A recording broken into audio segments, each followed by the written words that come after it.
Ang lahat ng to ay nagsimula lang sa isang pangarap na kung saan ang aming layunin lang ay makapagbigay ng pagkakataong umasenso ang bawat Pilipino sa buong mundo. Kaya lang siyempre sa umpisa, hindi talaga maiwasan na maraming nagdududa at maraming hindi naniniwala. Pero ayon nga sa scripture, if two on earth agree on a common purpose, everything is possible for them.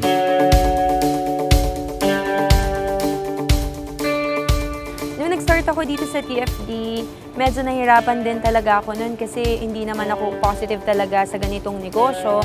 Pero with the help of my business partners, natutunan ko rin siya kung paano gawin. I was able to earn more than 1 M in 8 months doing the TFD business. And dito, na-change talaga yung perception ko kasi ang natutunan ko dito sa TFD, hindi lang ikaw yung possible talaga na yumaman, marami ka rin natutulungan dito na kumita.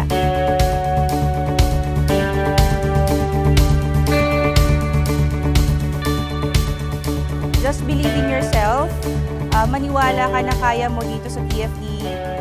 So dito marami kang struggles, trials, pero normal lang siya. Kung bago ka dito sa TFD, ihataw mo lang to and then focus ka lang sa goal mo. With God naman, kung i-honor mo siya, nothing is impossible eh.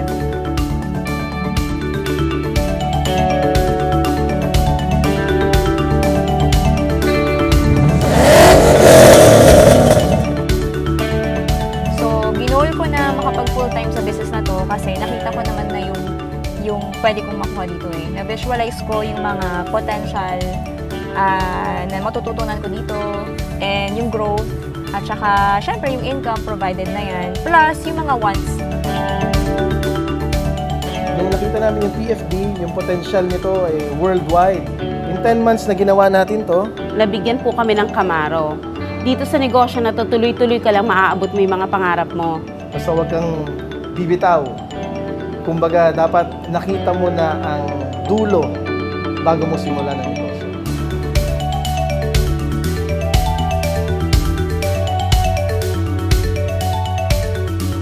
Ang dami namin naging experience dito sa TFD. Masaya, malulungkot, at dumating din sa point na parang nagpapalaki kami ng maraming anak. The good thing about that is natutunan namin na mag-grow individually at higit sa lahat, mas lumalim yung relationship namin as a couple. We are so blessed and very grateful. Dahil dito sa TFD, we become a better person. Kaya nga naalala ko nung dati, nung first time na nilabas ng company yung incentive na Camaro ni YAP-EM. I was among the first person na mag-drive nun. And yung feeling nung dinadrive ko siya nung dati, actually hanggang ngayon naalala ko pa. Kaya nga, a couple of years after, pag tinignan ko, hindi rin ako makapaniwala na kami rin ngayon meron ng sarili naming Camaro because of TFD.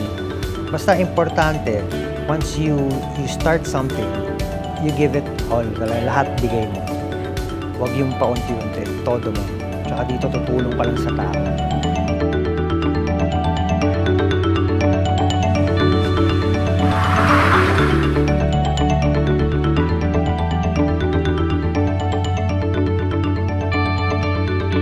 Nag-start ako sa business when I was 15 years old.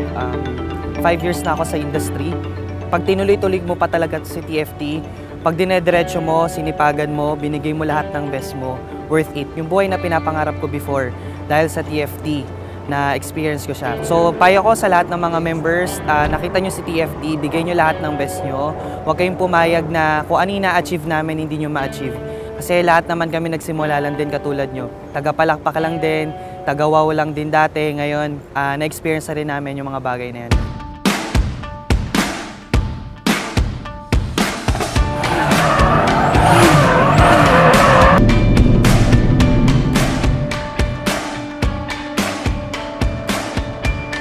Almost 2 years na po ako na ginagawa yung business. Isa po ako sa pinaka-negative sa networking nung pumasok po sa negosyong to. Pero hindi ko po alam na halos ito na po pala lahat babago sa buhay ko, pati po sa mga kaibigan ko at mga kasama ko sa negosyo.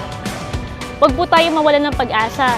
Hindi po lahat nasa labas ng bansa yung pag-asenso natin. Tsaka mas masarap po yung feeling na kasama natin yung buong pamilya natin dito sa Pilipinas.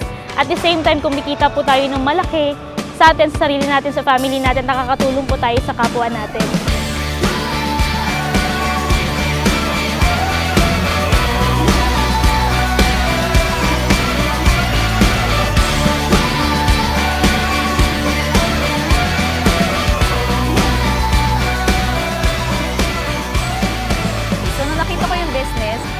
naisip ko, why not subukan ko lang siya. Hindi ko siya linya, yes. So, isa rin yan sa mga naging struggle ko nung nag-start ako sa business. Pero, hindi ko siya ginawang reason para hindi ko siya gawin. Kasi sabi nga nila, lahat naman ng bagay naaaral. And good thing naman, in this business, I got 2 cars. And second car ko is this, yung Chevrolet Camaro. Ang masarap kasi doon, libre lang. Sabi nga nila, kung pagkain nga ng libre, masarap kainin, what more pa kung mag-drive ka ng kotse na hindi mo naman binayaran.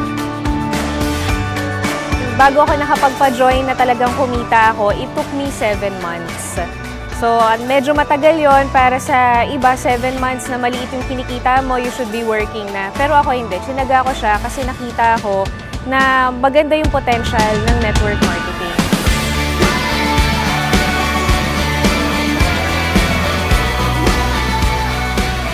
Nung nag-start ako sa TFD, hindi naman siya madali. Nag-start din ako na wala akong kotse, wala akong pera.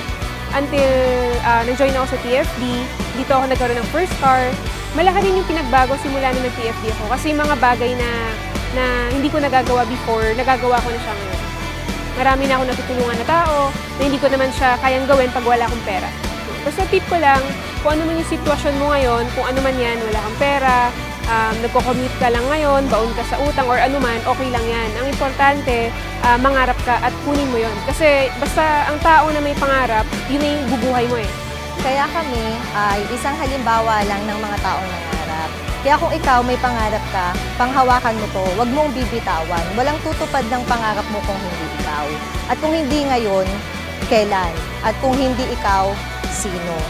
So, tuloy-tuloy lang, huwag kang bibitaw hanggang makuha mo ang pangarap.